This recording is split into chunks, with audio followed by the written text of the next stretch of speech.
हिंदुस्तानी फ़ज़ाइया के मिराज तैयारे रात की तारीकी में पाकिस्तानी हदूद में 60 किलोमीटर तक अंदर चले आए थे और बालाकोट के नज़दीक जब्बा के मकाम पर बम बरसाकर रात की तारीकी में फरार हो गए। लेकिन 27 फरवरी को ये खुशी इस वक्त खाक में मिल गई जब पाकिस्तानी तैयारों ने जवाबी कार्रवाई करते हुए मकबूजा कश्मीर में हिंदुस्तानी ब्रिगेड हेडक्वार्टर पर अटैक किया।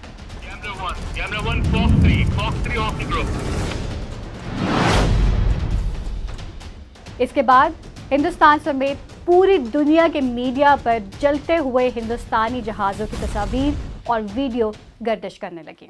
Airstrike on Pakistan-controlled Kashmir. Indian officials say Pakistan has shot down 2 Indian Air Force planes. The Pakistani military shot down 2 Indian jets. अस्सलाम वालेकुम नाज़रीन, मैं हूँ बख्तावर महमूद। नाज़रीन, 27 फरवरी के दिन किसे याद नहीं। ये वो दिन था जब हिंदुस्तानी पायलट अभिनंदन फ़कत फैंटास्टिक टी की एक प्याले की खातिर अपना त्यारा गवाकर पाकिस्तान के मेहमान बन गए। The tea is fantastic. I'm feeling bombastic. The tea is fantastic. इस पूरी वारदात की कहानी कुछ इस तरह से है कि ये 2019 का साल है। वज़ीर आज़म इमरान खान की हुकूमत को आए अभी पूरा 1 साल भी नहीं हुआ था कि हिंदुस्तान मकबूज़े कश्मीर में पुलवामा ड्रामा हो गया। सरकार बदलेगी, जब इसकी जांच होगी तो आप देखना कि बड़े बड़े लोग इसमें फंसेंगे कि हमारे नौजवानों की जानें दिलवा दी और वोट पाने के लिए। Cabinet committee on security meeting हुई, उनको मालूम हो गया कि ऐसा होने वाला है, सरकार ने होने दिया, इसलिए होने दिया अगर ये मर जाते हैं तो हम लोगों को पाकिस्तान पाकिस्तान पाकिस्तान मुर्दाबाद पाकिस्तान मुर्दाबाद पाकिस्तान मुर्दाबाद कहने का मौका मिलेगा। अगर आपके पास कोई एक्शनेबल इंटेलिजेंस है कि पाकिस्तान इन्वॉल्व है, वो हमें दे, मैं आपको गारंटी करता हूं कि हम एक्शन लेंगे। जो कि बाद में बीजेपी के बदनाम ज़माना टीवी एंकर अर्नब गोस्वामी की लीक होने वाली मोबाइल चैट से साबित हुआ कि पुलवामा हमला हिंदुस्तान ने खुद करवाया था।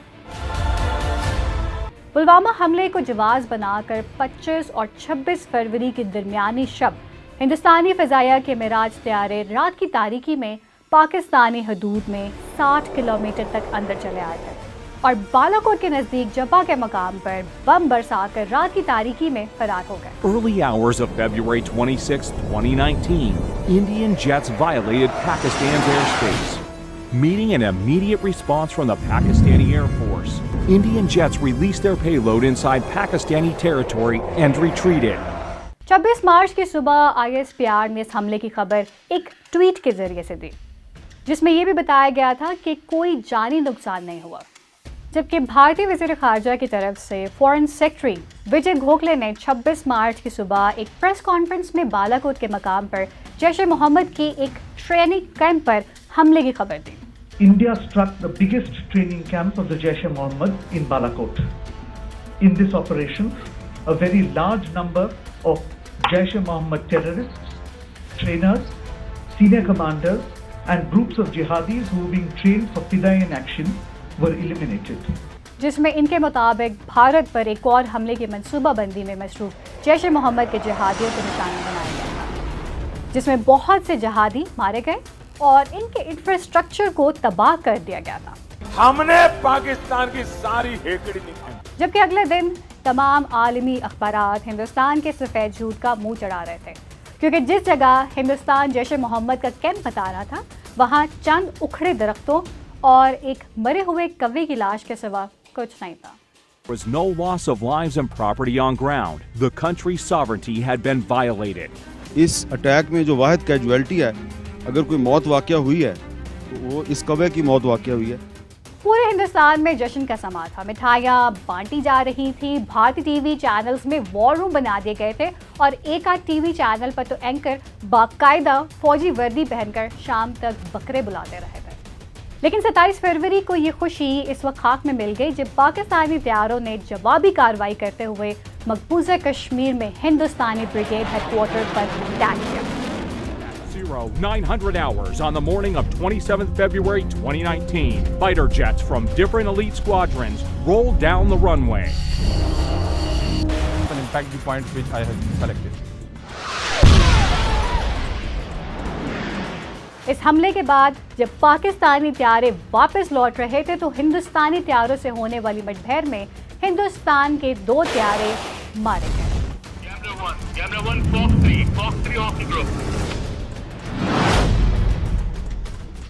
इसके बाद हिंदुस्तान समेत पूरी दुनिया के मीडिया पर जलते हुए हिंदुस्तानी जहाज़ों की तस्वीर और वीडियो गर्दिश करने लगी।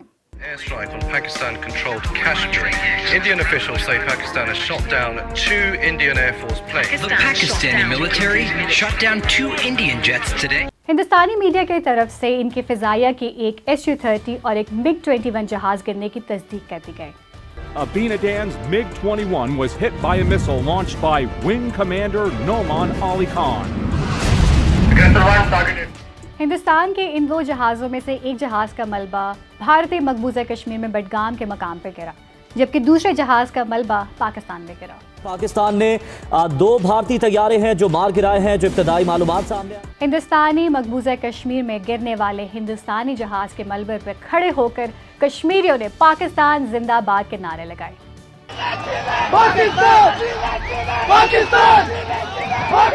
जबकि इस दिन हिंदुस्तानी एयरफोर्स की नालायकी का अंदाज़ा इस बात से लगाया जा सकता है कि मकबूजा कश्मीर में गिरने वाले इंडियन जहाज़ के सर्च और रेस्क्यू मिशन पर जाने वाले इंडियन MiG-17 हेलीकॉप्टर को भी हिंदुस्तान के अपने ही इजरायली साख्ता एयर डिफेंस सिस्टम ने मार गिराया। It's an embarrassment for the Indian Air Force, but also for the Israeli manufacturers. ये हमारी गलती थी, हमारी ही मिसाइल से ये हेलीकॉप्टर हिट किया गया था और ये एस्टैब्लिश हो गया है। इस दिन पाकिस्तान एयरफोर्स की किस्सा मुख्तसर कारगुजारी ये थी कि LOC के बाद 6 टारगेट सेट किए गए थे, जिनको पाकिस्तानी फिजाइया ने कामयाबी से निशाना बनाया, लेकिन ये ख्याल रखा गया कि कोई जानी नुकसान ना हो। 3 designated military targets in Indian-occupied Kashmir, since the mission purpose was essentially to demonstrate Pakistan's resolve and capability. You can see the target designated box shift away from the intended target because now the pilot wants the bomb to hit about 1,000 yards away. इस दौरान पाकिस्तानी फिजाई हदूद में आने वाले हिंदुस्तानी फिजाइया के 2 जहाज़ों को मार कराया गया। Now, Pakistan says it shot down 2 Indian fighter jets while they were in Pakistani airspace. They've arrested 1 Indian pilot. इनमें से एक जहाज के पायलट विंग कमांडर अभिनंदन वर्तमान को पाक फौज ने हिरासत में ले लिया। मेरा नाम विंग कमांडर अभिनंदन है। मैं भारतीय वायुसेना में एक लड़ाकू विमान चालक हूँ। मैं टारगेट ढूंढने की कोशिश कर रहा था। आपके एयरफोर्स ने मुझे गिराया, उसके बाद मुझे अपना जहाज छोड़ना पड़ा था जो टूट गया था और मैंने इजेक्ट किया। इस पूरे मामले में कुछ अहम निकात जो मैं अपने नाजरीन से शेयर करना चाहूँगी। बीजेपी की RSS हुकूमत ने अपनी अज़ली बुज़दिली का सबूत देते हुए रात की तारीकी में छुपकर बगैर ऐलान जंग किए हमला किया, जबकि पाकिस्तान ने दिन की रोशनी में ऐलान करके जवाब दिया।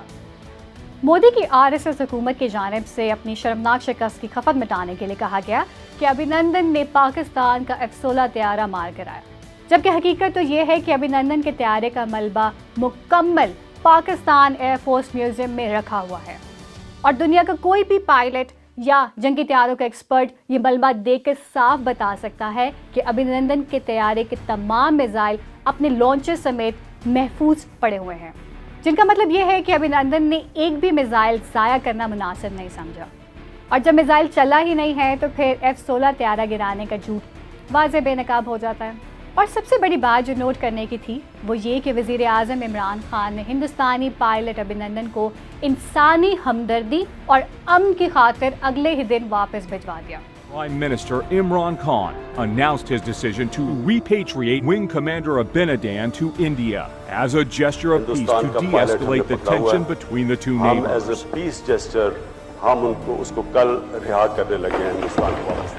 मगर मोदी सरकार की RSS हुकूमत ने बजाय शुक्रगुजार होने के अपने बदतरीन घटिया होने के सबूत फराहम किया और ये कहा गया कि पाकिस्तान ने नरेंद्र मोदी से डर कर अभिनंदन को रिहा कर दिया। भारत को पूरा डर चुके हैं उन लोग, इसीलिए उन लोग छोड़ रहे हैं डर के। मैंने आगे चल के उनको बहुत दिक्कत आएगी, उन लोग डर रहे हैं उन लोग, और भारत को उन लोग कमज़ोर समझ रहे थे, लेकिन भारत कमज़ोर नहीं है।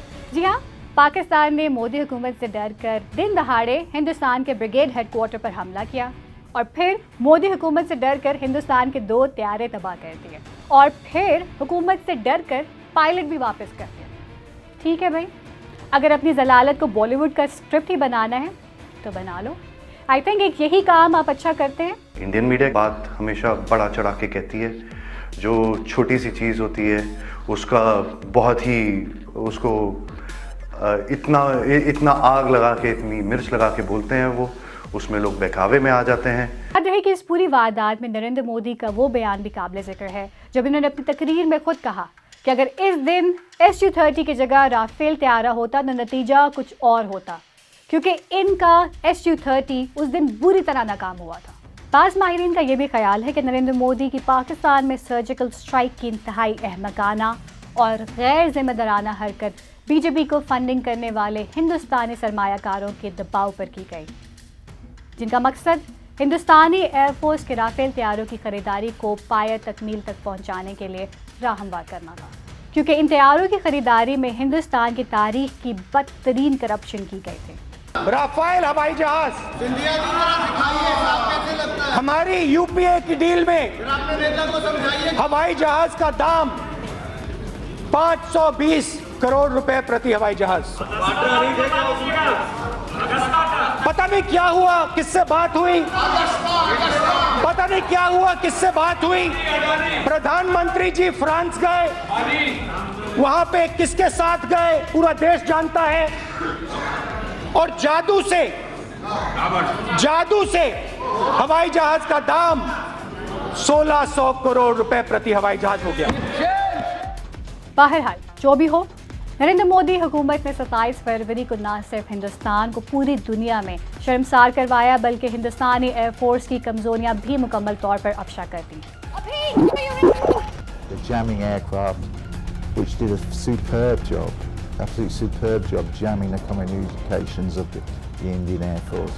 इस वक्त ज़रूरत इस अम्र की है कि आलमी इदारों ख़ुसूसन अक़वाम मुत्तहिदा पर जोर देकर मोदी हुकूमत को मुस्तक़बिल में ऐसी गैर ज़िम्मेदाराना कार्रवाइयों से रोकने की सही कोशिश की जाए, क्योंकि दो न्यूक्लियर ताकतों की इस तरह मुठभेड़ इंसानी तारीख के लिए किसी भी नाकाबिल तलाफ़ी नुकसान का बाइस बन सकती है। Once you start a conflict, unfortunately, you do not have control over the events, and hence there was a lot of worry.